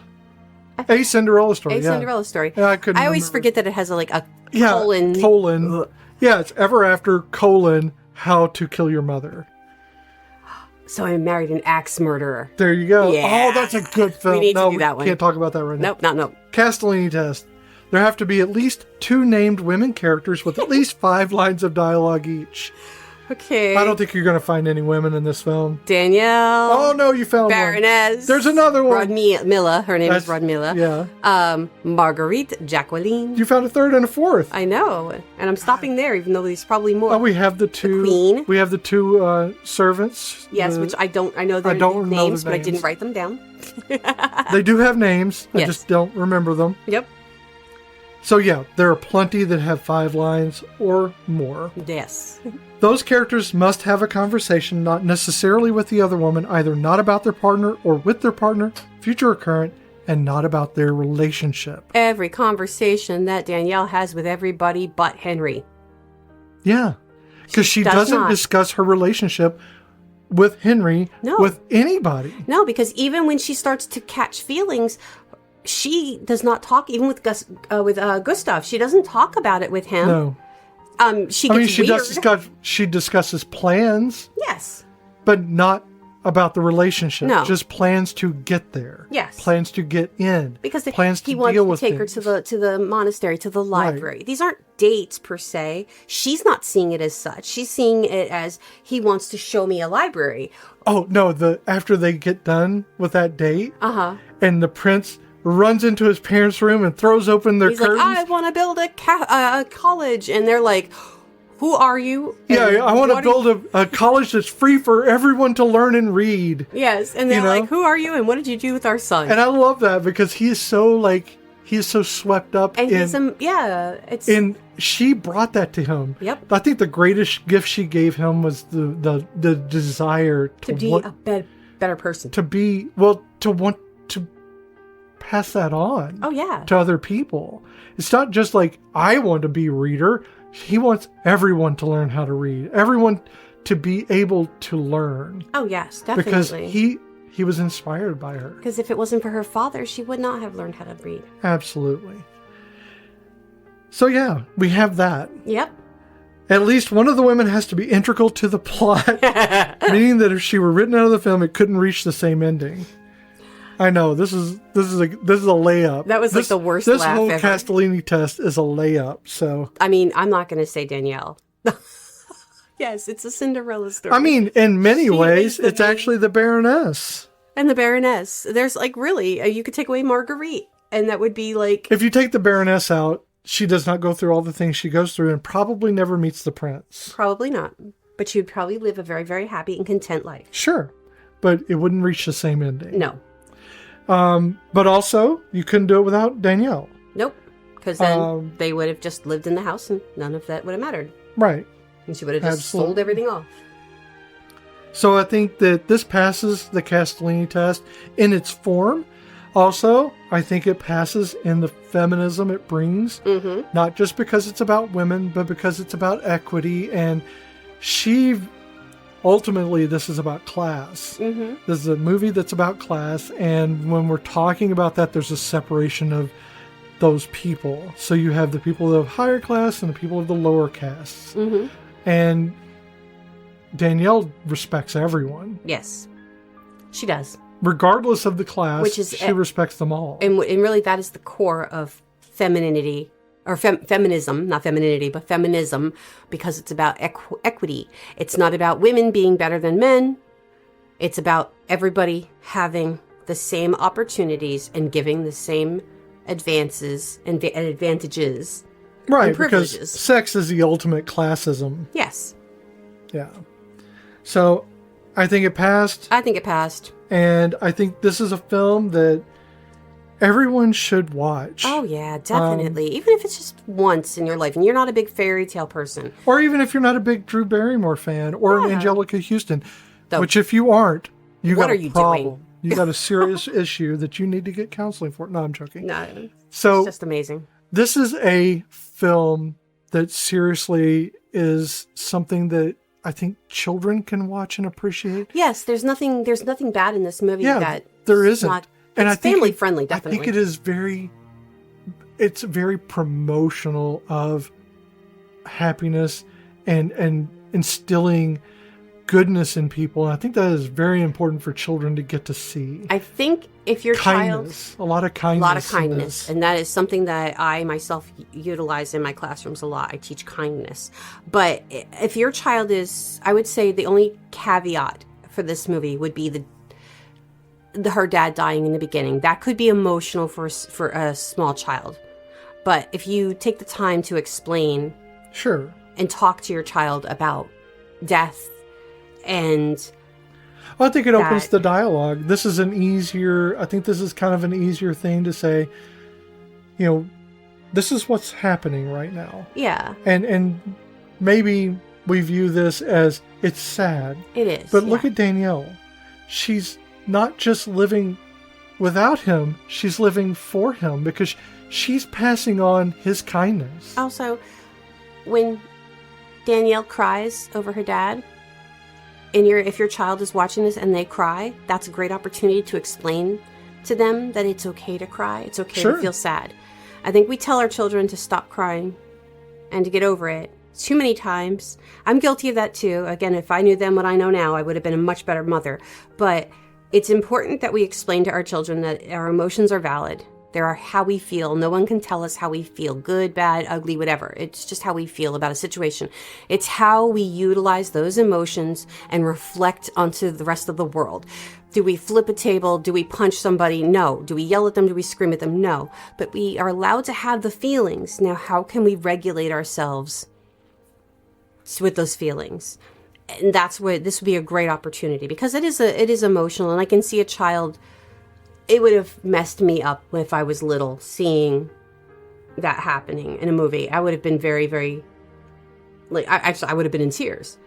But I think it's also important for the adults that are watching this to understand it's okay to cry about these things. It is okay to cry. You don't have to be stoic and watch this and try to not tear up. Oh, yeah, no. It's ultimately not a tragic film. Nope, it's not. In any way. It is very light on that. But there's emotional points, and it's okay for you to cry, not just in sorrow or in grief, but also in happiness for the characters, or even for yourself feeling the emotions that you're feeling. I think it's okay for that. Exactly. So if you would like to watch Ever After, A Cinderella Story, you can watch it on Hulu, Disney Plus, Amazon Prime, Apple TV, Fandango at home. And it's either through a subscription, or you can rent it anywhere from $3.79 to $3.99. So thank you for joining us for Ever After, A Cinderella Story, 1998.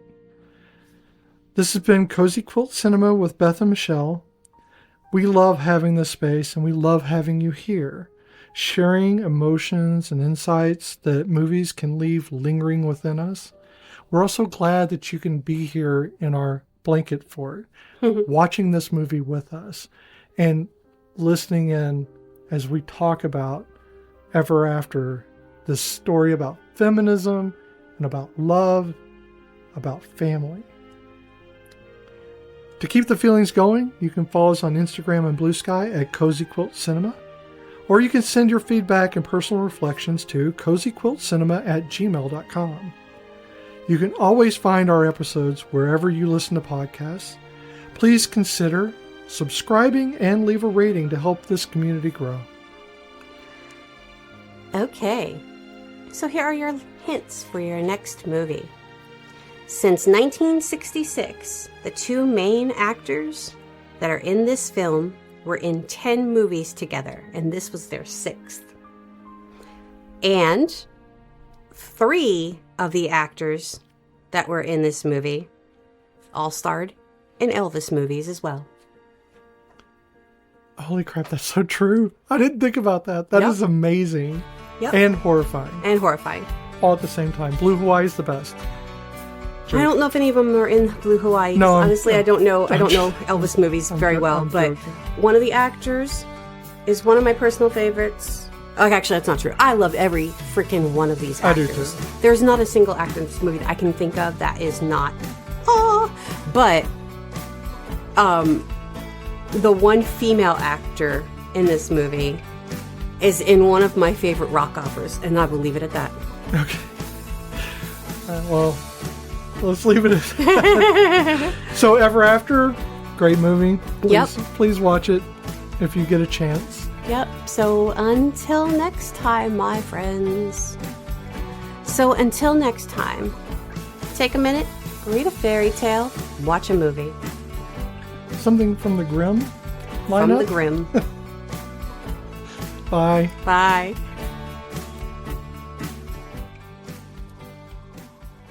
What are you doing here? I came to rescue you. Rescue me? A commoner. Actually, I came to beg your forgiveness. I offered you the world, and at the first test of honor, I betrayed your trust. Please, Danielle. Say it again. I'm sorry. No. The part where you said my name. Danielle.